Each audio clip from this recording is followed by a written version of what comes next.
Crystal Palace, designed by Sir Joseph Paxton to house the Great Exhibition, was designed as a temporary building. It tried to capture everything that was modern, everything that could entertain, everything that could educate the general public, and also tried to show the place that Britain had in the world as a lead in developing science, engineering, the arts and so on, all things that were dear to Prince Albert's heart. There were 6 million visitors over the 6 months, or slightly less than 6 months that the exhibition was open for. It became very, very popular. Originally it was only designed to be temporary.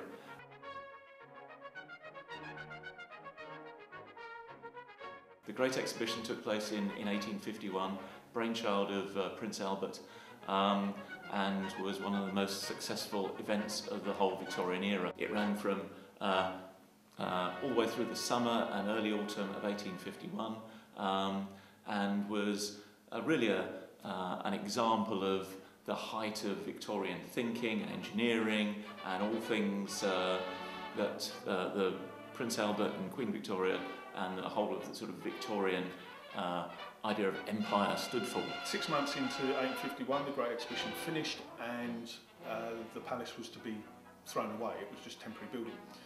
The guy who designed it, Paxton, he started his own company called the Crystal Palace Company. With that, he sold shares in the company. With the money he raised from that, he bought the palace back off of the government. He then bought this piece of land, which was a private hunting lodge called Penge Place. He transported the whole lot, lock, stock and barrel, down to here, and then he rebuilt it here, making it bigger. Now, at Hyde Park, it had the Great Exhibition in it.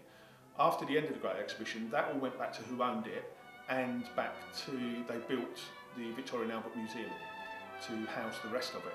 So he just had a building. So inside the building, he put what he called courts, and you had the medieval court, the Greek court, the Roman court, and you had the prehistoric court.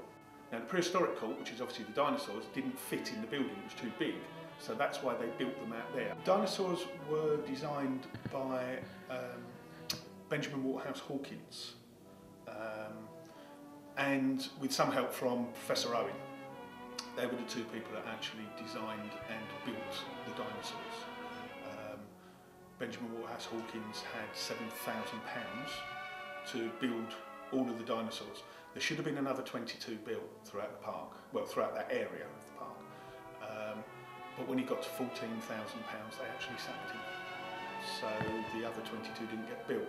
He was quite upset by this because he saw that his vision hadn't worked, and he later actually went off to America and built them in Central Park in New York. Most loved of those models is the big Iguanodon with its paw up in the air like this, which many people will remember, and it has a spike on its nose, which was the best they could think of doing with the bones that they discovered, but it's not actually part of its face. Since then, archaeologists and anthropologists have worked out it's actually a thumb spike, so they've actually decided that it had gone in the wrong place. So they put this thumb spike on its nose instead. But it's so just as interesting to see the dinosaurs themselves is they reveal a lot about what the Victorians knew about that part of history as well. That's what people ask now. They say, "Where's the Crystal Palace football ground?" That's right. It's not there. The Crystal Palace football ground is not the Crystal Palace. It's at Selhurst Park, down the road somewhere. Yeah. It's a bus side away. Through the 1890s up until the First World War, with huge crowds of 100,000 plus people at the Crystal Palace football ground. Now, many people get confused as to the Crystal Palace football ground now, which serves Crystal Palace FC, and the football that was staged at the Crystal Palace. If you come up Anley Hill, there are signs that direct you to the current Selhurst Park, of course. But the first football staged in the Crystal Palace area of any significance, of course, was that staged at the Crystal Palace itself. And those FA Cup finals those first ones involving the older teams like Notts County and Corinthians and Aston Villa and so on, were staged at the Crystal Palace. Hell of a lot going for it. Well, we had the FA Cup, didn't we, final there in the Crystal Palace ground there at one time, yeah, before the war. Two stations were built to serve the Crystal Palace. One that came to the top site and one that served the lower end of the site. And the one that's no longer with us, which was a victim of the railway rationalisation after the Second World War, was what we used to be called the high-level station. Crystal Palace Station, as we now know it, was the low-level station at that lower part of the park. But underneath the Crystal Palace and on the Crystal Palace Parade itself is a remarkable piece of Victorian architecture and engineering. To make it easier to cross over into the Crystal Palace itself, you could get off the train and go through an amazing vaulted subway. Now, the remains of which are still there, and the Crystal Palace Foundation also in its early days did a lot to preserve that subway. And we're trying to get it reopened again in partnership with London Borough of Bromley. A few health and safety issues that we're trying to resolve.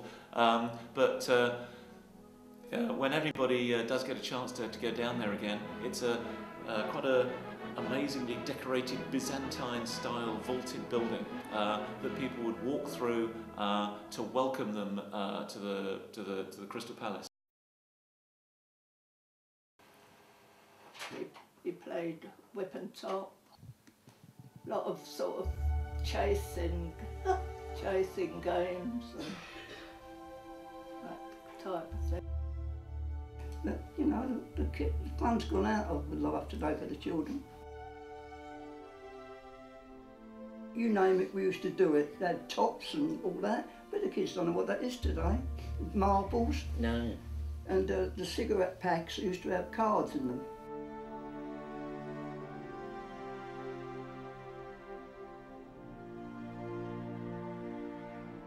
When you was at school, the teacher was the governor, and you was quiet. You didn't speak.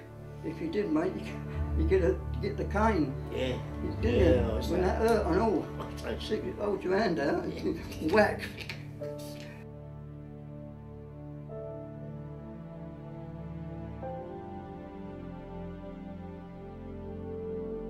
You know, when the kids today didn't have the fun we had. We didn't have much, No. but what we had, we appreciated because we had all the games.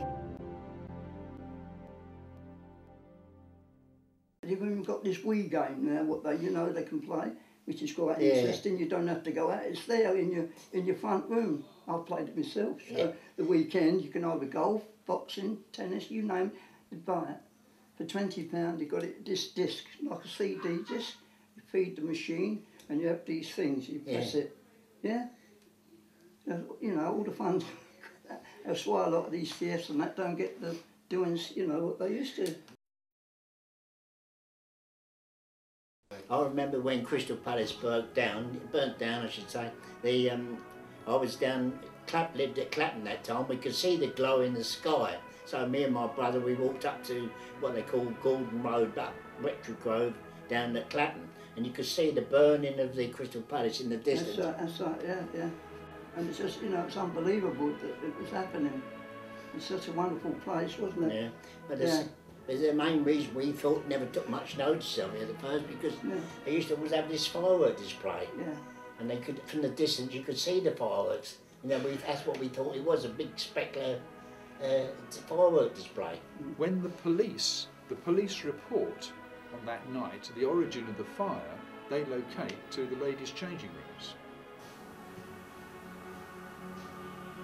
It was a great shock for everybody.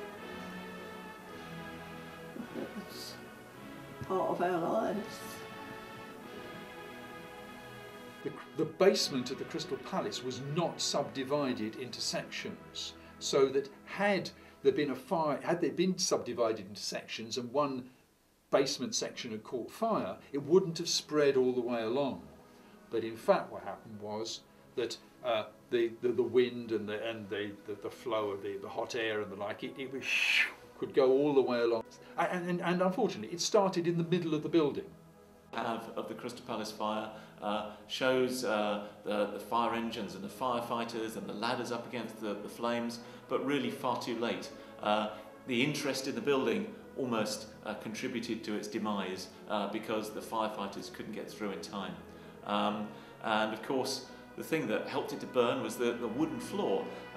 There were been dried out timber that had been there since it was re-erected in 1854 that was now very, very dry indeed, and really was ready for as tinder and fuel for that particular fire. It's a shame it's not here now, because I'm sure it'd be one of the attractions, wouldn't it, Sam? Yeah. Yeah, because the people that get in the palace, you know. Important in British architecture, quite seriously, as something some people put up a few thousand years ago on Salisbury Plain called Stonehenge. It is that important to our history. It's that important to world architectural history.